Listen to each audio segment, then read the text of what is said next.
nombre es Francisca Jiménez, soy colombiana de Bogotá. En este momento estoy en Buenos Aires desarrollando el programa de cine de Torcuato Di Tella en Buenos Aires, Argentina, que inició en marzo y termina ahorita en noviembre, con el que además pasé a la sección NEST del Festival de Cine de San Sebastián. El corto se llama Esta no es una historia sobre China, es un corto documental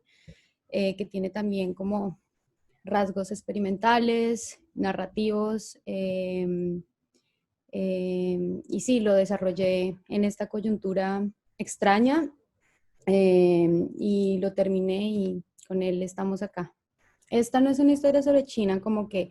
partía de primero una cita de una escritora colombiana que leo bastante, que se llama Carolina Sanín, de un texto de ella llamado Tu cruz en el cielo desierto, en el cual como desarrolla una historia de amor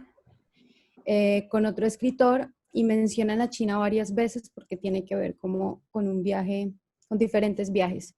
Ella en una cita menciona decir China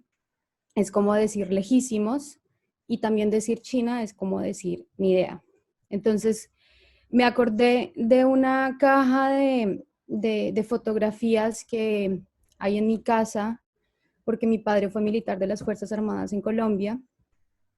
Y esta caja llena de fotografías de diferentes viajes que él realizó a lo largo de su vida me sirvió como materia prima para desarrollar el cortometraje, que está además desarrollado solamente con imágenes y con un guión que yo desarrollé a partir de diferentes anécdotas que él me contaba, que sus amigos me contaban y que yo empecé como a armar a partir de juegos entre ficción documental. Entonces, esta no es una historia sobre China, es un corto documental construido a partir de una especie de apropiación de este archivo que te menciono y el montaje e intervención de esas imágenes que aparecen en el cortometraje narran como una especie de falso acontecimiento que yo más o menos desarrollé, que es la invasión de Colombia a China, que es un hecho o una especie de momento histórico que no pasó, que yo inventé para fines narrativos de la historia. Este relato es narrado por una mujer de origen chino, que es la voz en off que se escucha a lo largo del cortometraje, que más o menos, que además es un personaje ficticio, que más o menos narra desde su propia experiencia los aparentes hechos o acontecimientos que tienen lugar más o menos en la década de los 80s, más o menos, que además es la época en la que mi padre ejerció su carrera militar como soldado en Colombia. Esta ficción que tú, digamos que se puede ver a lo largo del documental, está construida a partir de la relación entre símbolos como el nacionalismo, el colonialismo, la representación del territorio colombiano, que además está atravesado por un montón de capas, no solamente físicas, sino también afectivas, porque en Colombia existe un problema bastante grave con respecto al desplazamiento de personas de sus lugares por parte de grupos al margen de la ley, por parte de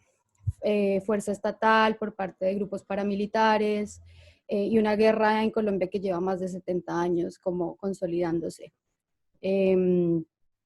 Entonces, como que todos estos conceptos más o menos que quise hablar, como que formaron esta ficción que, como dice el nombre, no es una historia sobre China, porque si bien las fotos son de un viaje a China que hizo mi padre en barco, porque su carrera militar lo dispuso así, hablan sobre conflicto armado colombiano, que es como un tema que siempre ha estado atravesando mis procesos, que siempre además me ha interesado abordar porque digamos que existe un problema de representación del conflicto y la guerra en Colombia desde la prensa, desde medios oficiales, y a mí siempre me ha gustado como abordarlo desde ahí porque siento que como artista visual, como realizadora y en general como realizadores, colombianos, tendríamos que tener también una especie de sensibilidad como a representar o a buscar otras maneras de representar estos tipos de circunstancias que nos han marcado además a nivel visual, a nivel cultural, social y demás, y político sobre todo.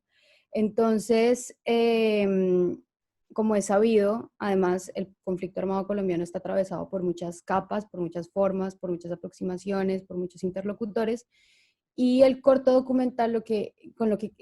quería hacer era como desarrollar un falso personaje que pudiera narrar desde su visión el conflicto visto desde afuera, visto desde una mujer además enamorada de un soldado colombiano que está adoctrinado, que está politizado, que está sesgado también por un uniforme, por una circunstancia específica de guerra que es muy marcada en mi país, y como esta mujer también representa no solo a una mujer, sino como también a una relación, como un tiempo, un contexto, y una narrativa que, digamos, se expande en el documental para hablar no solo de China, sino, como te dije, hablar de Colombia, hablar de la relación entre esta imagen del héroe, soldado y una mujer doncella, eh, o no sé, como, o dama en apuros, que además suele asemejarse a la figura de una mujer en un contexto de guerra. En esta pieza me parece como importante remarcar elementos narrativos como la tensión entre memoria histórica y territorio colombiano, que me parece muy importante, que como te mencioné como anteriormente, siento que es importante cuestionar cómo estamos leyendo la historia y sobre todo la historia del conflicto armado colombiano. Y siento que de eso no hay mucho, entonces por eso me dio la oportunidad de este archivo inédito, porque es mío, porque es de mi familia, porque muchos soldados